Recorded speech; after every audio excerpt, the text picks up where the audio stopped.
All right, well, let's pick up then. Just briefly review. We talked in Acts 9 last week, talking about the conversion story. We talked about Paul and his introduction to us as he's possibly the ringleader or one of the ringleaders in Stephen's stoning in Acts chapter 7, as they laid their cloaks at his feet. It says, I think in 8:1, that Saul was consenting or agreeing to his death, something he's looking for. And we talked about some interesting parallels in Acts chapter 9. We see Saul on the road where he's struck blind and spends 3 days, and essentially 3 days and 3 nights blind, and basically waiting for salvation at that point, before finally Ananias comes to him and brings his sight back. Uh, I think I mentioned this before, but Luke's account in Acts, which is really Luke's account in Acts 9, is pretty basic. He talks about Ananias and that discussion that Ananias has with the Lord in a vision. He doesn't really talk a lot about some of the things that Paul talks about later. He's really just telling us what happened. And I think we talked a little bit about the idea of some of the things, of some of Paul's mindset leading up to this point, and why he was so adamantly opposed to the gospel and to Christianity in general. And it kind of seems, at least to me, like it's this idea of the crucified Christ. One of the things that comes out a lot in terms of the offense of the cross that Paul talks about a lot in his letters. And this idea that how can you say that our King, our Messiah, is going to be this man after all that he went through? And so, we talked a little bit about that. It's pretty much just it's pretty basic, but it does it emphasizes the idea that Paul is equipped to be a witness. He has seen the Lord. He didn't see a vision. He actually saw the Lord, and that his conversion was genuine. We haven't really read all of Acts 9. We'll go back and read some of the things later after his conversion and talk about some things that happened after that. But when we get to chapter 22, there's a very different context of this. And if you want to back up to chapter 21, in fact, and we'll look at what's going on in this story. If you remember, in fact, you know what? Let's back up even further, because I'm gonna link this section in later on, so we might as well just read it now. If you go down to verse 17 of chapter 21, there's the account of Paul. He's coming to Jerusalem. He's been on this third missionary journey. Has now crossed through a number of different churches and areas down to Jerusalem, and he visits the church there, or visit the elders there. And it says in verse 17, when he'd come to Jerusalem, the brothers received us gladly. On the following day, Paul went went in with us to James, and all the elders were present. After greeting them, he related one by one the things that God had done among the Gentiles through his ministry. And when they heard it, they glorified God. And they said to him, "You see, brother, how many thousands there are among the Jews of those who have believed. They are all zealous for the law. And they have been told about you that you teach all the Jews who are among the Gentiles to forsake Moses, telling them not to circumcise their children or walk according to their customs. What then is to be done?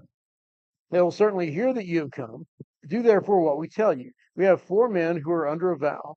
Take these men and purify yourself along with them and pay their expenses, so that they may shave their heads. Thus all will know that there is nothing in what they have been told about you, but that you yourselves also live in observance of the law."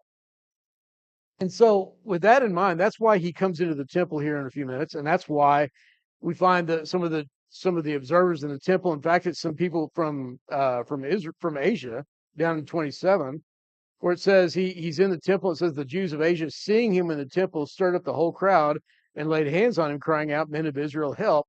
This is the man who is teaching everyone everywhere against the people and the law in this place. Moreover, he even brought Greeks into the temple and has defiled this holy place." And so they're basically just making assumptions. We've seen him with Greeks before, and he's here now. I'm sure he brought them in. And so they basically create this riot, which, by the way, incidentally, is exactly what James and the elders in Jerusalem's church were trying to avoid by getting Paul to do this. It kind of made me think a little bit about the whole saying you can't please everybody. There's just some people you'll never be able to please at all. There's no lengths that you can go to accommodate when somebody is determined not to accept who you are and what you're doing. And so this idea that they're going to be offended regardless of what you do, and it's kind of what happens here. And so they give this accusation. And I think it's kind of ironic when you think about this, because if you go back what we talked about last week, when the Jews are stirred up against Stephen, probably in basically the same place. And you remember what was Stephen accused of doing? What was he supposed to be speaking against? Do you remember?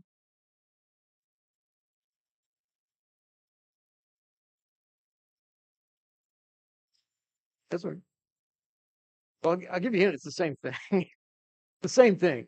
It talks specifically about the idea that he's this man never ceases to speak words against this holy place and against the law. Changing the custom that Moses delivered to us. It's the same accusation, which I find kind of ironic. That now Paul, who consented to Stephen's death, is having to answer the exact same questions that Stephen had to answer for him. And it's kind of interesting. I was thinking about if you wanted to have a theme for this second conversion story, I think the theme might be the offense of the new covenant or the offense of the new people, I should say, because that's going to be really the focus on why everybody's angry at this point. Because again, their perception of this is he's teaching against this place. He's teaching against the temple.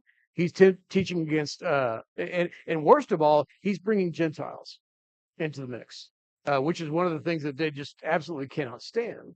And so when we read through this, I think you kind of see that the emphasis that Paul makes in this statement is really to address this point. And he says some things that I just wanted to bring out. If you read with me in verse 2, he's asked the temple guards if they'll allow him to speak to the multitude, and so he speaks to them in Hebrew. Yeah, 22. And so he says in verse 3, I am a Jew, born in Tarsus in Cilicia. We've already seen that, obviously, but brought up in this city, which I think is kind of interesting. If you want to stop there for a second, you remember where his accusers were from? The people that were accusing him in the temple, they were from Asia, right? Chances are pretty good that these are people that Paul has angered at some point on his Asian trips, and they've come down for Passover just like he did.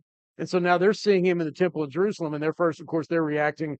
Well, if he's bringing Gentiles in Asia, he's clearly doing it here, and so they make these assumptions. I always wonder if he's kind of making a subtle point here. Look, these people that are accusing me are living off in Asia. I was brought up here. I am a person who lived in Jerusalem. A lot of people have kind of wondered, well, how long, when did he move from Tarsus to Jerusalem? And we don't really know. People have made guesses about that, but he says he was brought up in this city, educated at the feet of Gamaliel. We mentioned that again last week. Yeah, most likely. That's probably where it happened. You didn't get to go to rabbinical school unless you went to Jerusalem. That's where all the rabbis of. I mean, I don't know if you could.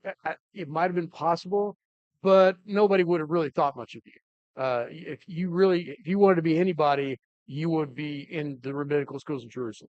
Yeah, yeah. Well, that's where he was, right? So he's saying, look, and the implication here is I am not trying to criticize the city or this law or this people. In fact, it means everything to me. He talks about that he was raised according to the strict manner of the law of our fathers, being zealous for God as all of you are to this day. So I have a great deal of respect for the law. I know the law. I love the law. And even if the observers to some degree, um, it's slightly different. We're looking at the same thing, and we all love this law. And so let's see, yeah. So he goes on. Oh wait, no, I already read that. I'm sorry.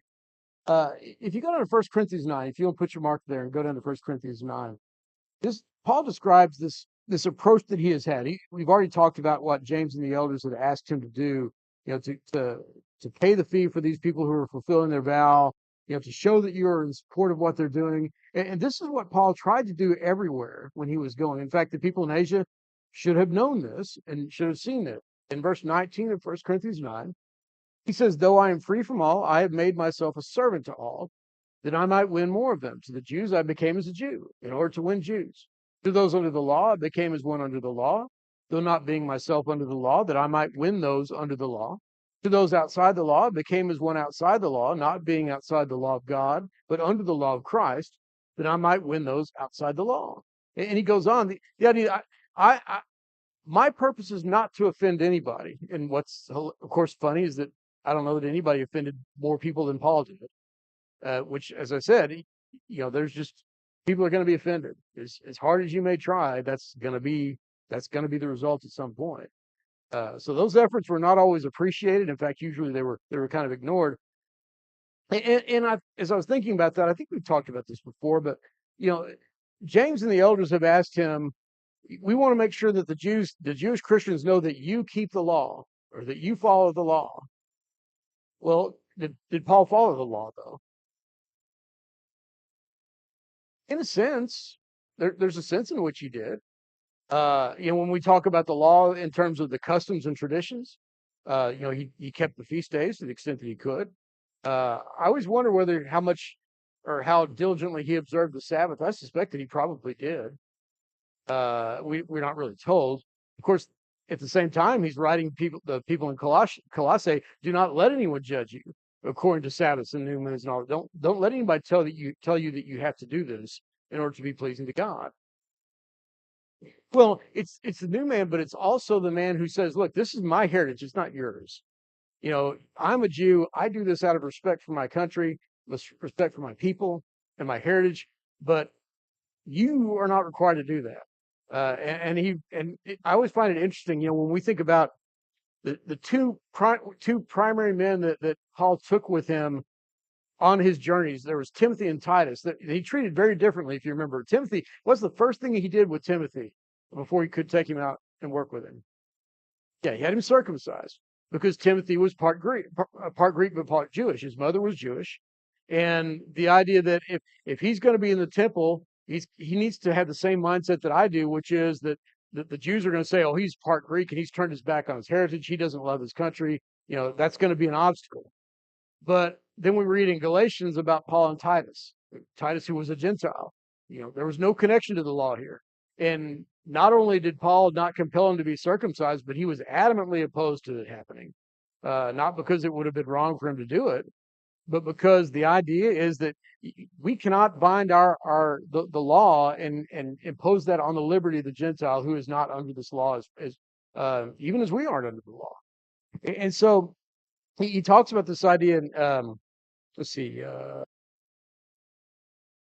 I think that's good.